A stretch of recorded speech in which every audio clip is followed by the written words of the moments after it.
In the moral realm likewise, all things excellent are as difficult as they are rare. Character is not attained overnight. The only way to develop moral muscles is to exercise them patiently and long. Heaven is not reached at a single bound, but we build the ladder by which we rise from the lowly earth to the vaulted skies, and we mount to its summit, round by round.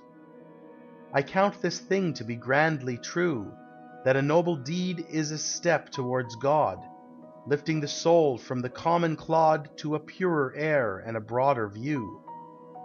We rise by the things that are under feet, by what we have mastered of good and gain, by the pride deposed and the passion slain, and the vanquished ills that we hourly meet.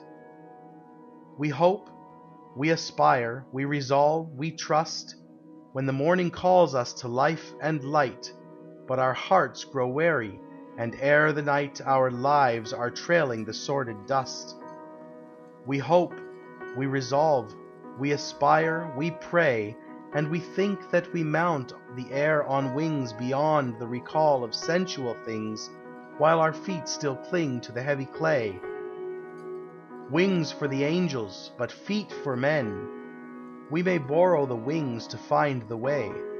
We may hope, and resolve, and aspire, and pray, but our feet must rise or we fall again. Only in dreams is a ladder thrown from the weary earth to the sapphire walls, but the dreams depart, and the vision falls, and the sleeper wakes on his pillow of stone. Heaven is not reached at a single bound, but we build the ladder by which we rise from the lowly earth to the vaulted skies, and we mount to its summit, round by round.